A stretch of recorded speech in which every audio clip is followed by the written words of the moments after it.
Up front, I just want to say a big thank you to Oculus for sponsoring this video. And if you didn't know by now that I'm a huge fan of VR, well, where you been? And yeah, while Oculus is sponsoring the video, I'm also free to say what I want about Resident Evil 4 and the Quest 2. Lucky for them, the Quest 2 is absolutely fantastic. Being able to simply turn on the wireless headset, grab the controllers, and jump right into my VR home screen is a magical feeling every single time without fail. And without the need to plug it into a mega powerful PC to play VR games, I can easily share VR with my friends and family. And let me tell you, it really never gets old introducing someone to VR for the first time. Those first few magic moments are so fun. And for those with VR games that need to be played on a PC, the Quest 2 can simply plug into any PC via a USB-C and bam, no need for room sensors or a huge amount of wires dangling from your head. It's a freeing feeling, really. So with all that laid out, when Oculus shot me off an email asking if I'd want to check out Resident Evil 4, an absolute horror classic at this point, on the Oculus Quest 2, how could I say no? It's the spooky season after all. And it's been all too long since I've seen the lovely vacation village of Resident Evil 4. Does every day feel like a waking nightmare? Shuffling through your workday like a corporate slave? Well, grab Bonzo your bags and head to Ganado. Here on your Ganado getaway, you'll learn how to live a simpler life, where our character actors will give you hands-on experience with actual farming equipment. And when the weather gets hot, take a sip from our village well. Whoa there.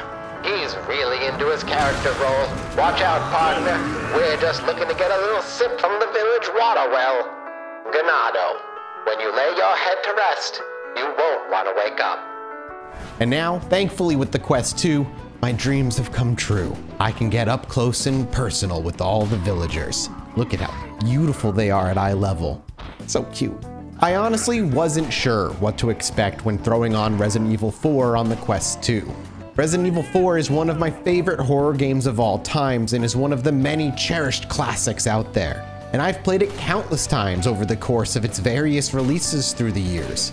So I wasn't entirely sold on the idea that VR would change it enough for me to warrant another full playthrough.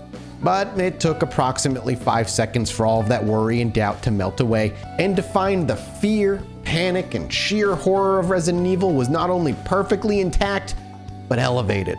It's really hard to describe the absolute panic induced when villagers all turn their heads and start shouting at you while drawing their weapons and slowly starting to shamble their way in your direction.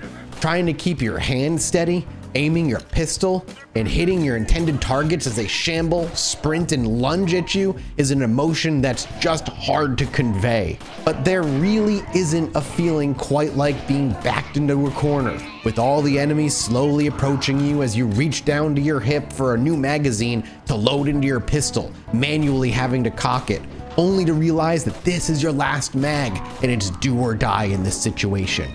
You pat yourself down in a panic, aiming your pistol and taking what shots you can, doing your best to make them count while you run, dip, and physically dodge out of the way of enemies while they swing or throw hatchets at you, while your heart continues to pound every second. And no shame, I may have openly screamed and squealed a few more times than I care to admit while I played the game. What's better though is that if you're like me and motion sickness is even a little bit of a concern, Resident Evil 4 has a huge amount of comfort options, from full motion movement, narrowed and focused vision to eliminate peripheral, which is my preference of movement, and straight up teleporting to eliminate all motion sickness altogether. Though I will say that in the chaos of the Resident Evil 4 combat, teleporting can be a bit finicky and a little dangerous. But everything else about Resident Evil 4 on the Quest 2 is great. They clearly put a lot of time and love into making sure the world of Resident Evil 4 translated to VR effortlessly. It brings the chaos, stress, and horror that RE4 revolutionized the gaming world with back in the day, and it turns it into a VR must-own for anyone a fan of the genre or VR in general. And honestly, the best part about this game is actually getting to save. Look, I can actually interact with the keyboard and type my own message. This one's for you, Dean. And thanks again to Oculus for sponsoring this video.